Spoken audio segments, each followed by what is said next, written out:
lost cause fiction. What do you do when so many people don't see or recognize structural and systemic racism in our society? To make things worse, in this body, we are systematically rolling back criminal justice reform and other measures passed in recent years in response to the need for action on racial equity. And now we've got the governor's executive order #1 banning divisive topics in schools. Policies like this cut off the necessary classroom discussion of racial justice and reconciliation taking shape in communities and inspired by the horrible murders of George Floyd and Breonna Taylor and too many others.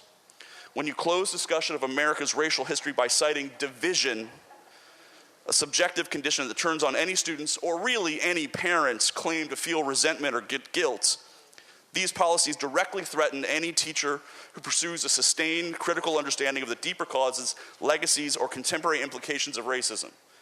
We know from the history of race in America just where sanitized and whitewashed versions of our past lead to assumptions that inequalities in health and wealth are simply inherent features of American life. Imagine trying to teach the American story in a classroom without talking about the inequities of wealth accumulation due to centuries of stolen labor. How do you teach about the 1902 Virginia Constitution with its poll taxes and literacy tests? How do you explain why there were no black legislators in this General Assembly from 1890 to 1968?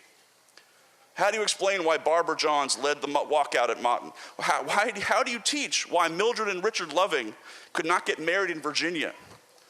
How do you teach any of that without being divisive?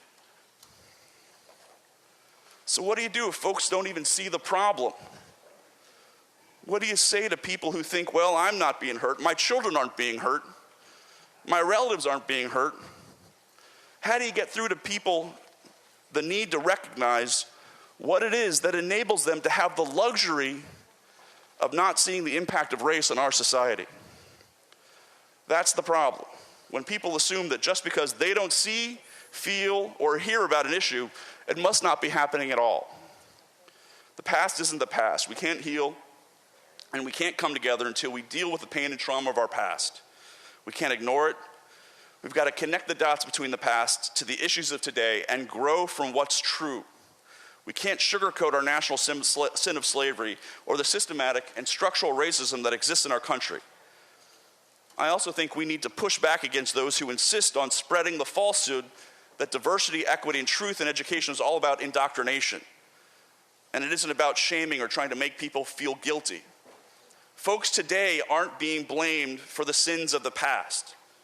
People are simply asking, begging for their stories. The stories of African Americans and Latinos and Asians and New Americans and indigenous peoples to be heard, just as white stories have been heard for generations. And those stories need to be complete. They need to talk about the great, wonderful, groundbreaking achievements and founding principles of our nation, as well as the sad, ugly, and awful aspects of our history, and how they are still being felt today. Why? Because one, the mark of a mature society is being able to recognize the truth about our past without whitewashing an entire set of facts about what makes us who we are. And two, the only way we can truly grow and heal is if we look at painful truths about our past and deal with them. I think we've got to be honest and admit that structural and systemic racism is real, that this country was created and prospered under the ideals of white supremacy, and that we need to be responsible for righting the wrongs of our forefathers. We didn't create these problems, but we should be the ones to fix them. That's the only way we can create a better future for all of us. The true story about slavery and race in America should give us nightmares. Then they should be taught to everyone. Learning the full truth about what it will make Americans better citizens and better advocates for a more just and equitable society is what we should be doing. But first, we have to recognize that there's a problem in the first place. We have to recognize that the problem actually exists. Thank you, Mr. Speaker.